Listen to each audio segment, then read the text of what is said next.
Throughout history, the people of modern-day Israel have been forced to prove time and time again that they are deserving of a safe place to call home. In 1948, the Jewish people were given the opportunity to form their own community within Palestine and begin a new chapter in their history book. Since then, they have had to defend themselves every day. The Israeli people have a right to defend themselves and the land that has been rightfully theirs for thousands of years. There would be no need for self-defense if violence against the Israeli people came to an end.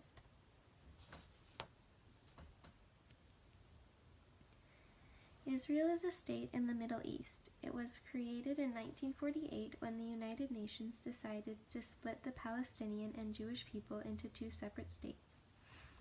Israel became independent on May 14, 1948. It is the only Jewish majority state in the world. The photograph to the side shows the land occupied by the Palestinians in green and Jewish people in white. The first image is from 1946, and the second is the plan that was proposed by the United Nations in 1947 for how the land should be split.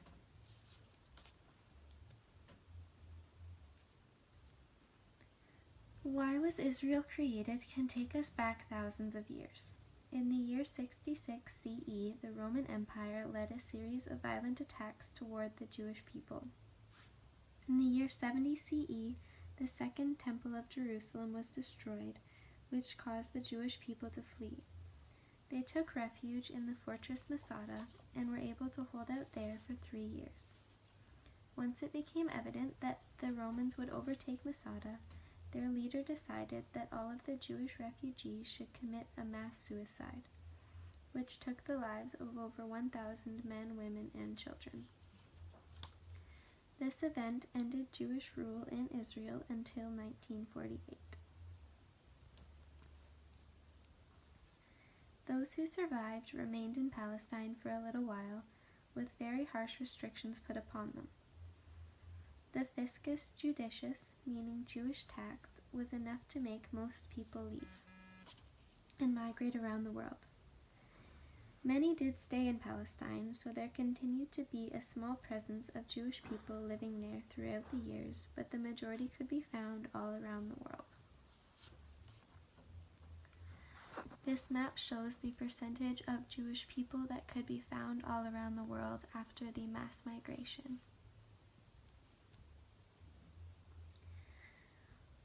Over the years, people began to return to Palestine in small groups. In the early 1900s, hundreds of thousands of the Jewish people began to immigrate back to Palestine as part of the Zionist movement.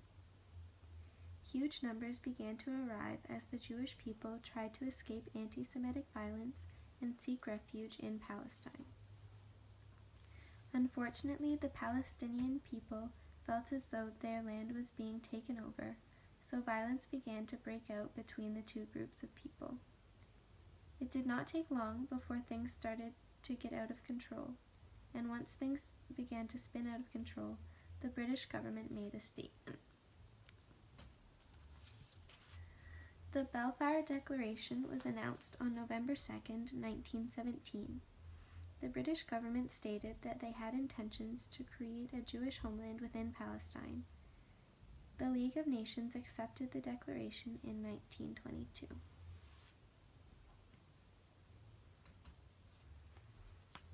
Then, in the early 1930s, 250,000 Jewish people immigrated into Palestine to escape the Nazis.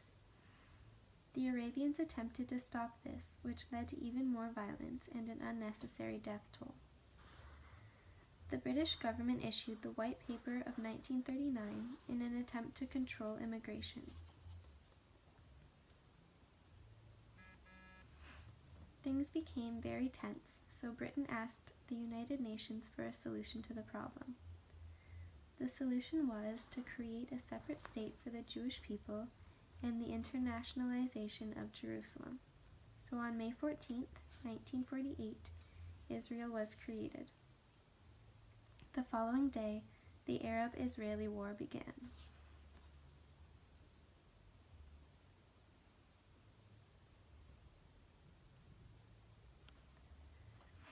The Arab-Israeli War began on May 15, 1948, and ended in March of the following year.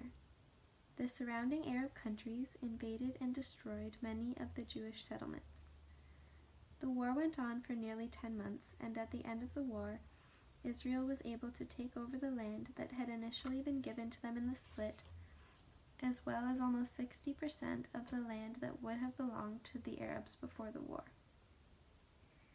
Over the course of the war, Israel lost 6,373 lives. About 2,000 of those people had been Holocaust survivors.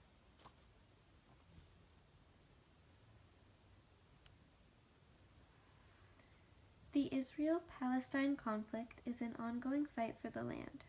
In 2016, there was a wave of stabbings and attempted stabbings that killed 11 Israelis and injured 131 more.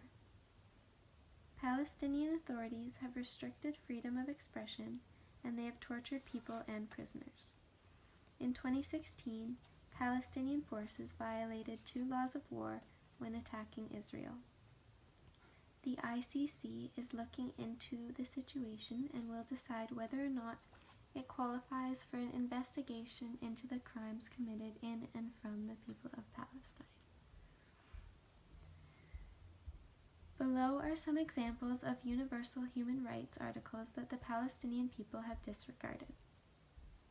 Article 3 of the Universal Declaration of Human Rights states that everyone has the right to life, liberty, and security of the person. Article 5 states that no one shall be subjected to torture or to cruel, inhuman, or degrading treatment or punishment. Article 6 states that everyone has the right to recognition everywhere as a person before the law. Article 13.1 states that everyone has the right to freedom of movement and residence within the borders of each state. And Part 2 states that everyone has the right to leave any country, including his own, and to return to his country. The Israeli people are fighting back on the attacks that are continuously thrown their way. The Palestinian people have violated several articles of the Human Rights Code, violated laws of war, and lacked basic human decency throughout the years. The people of Israel have a right to defend themselves due to the level of violent attacks. They are defending themselves out of necessity and trying to protect the land that is rightfully theirs. Fortunately, there is a solution. The two-state solution would mean that Palestine would be an independent state alongside Israel.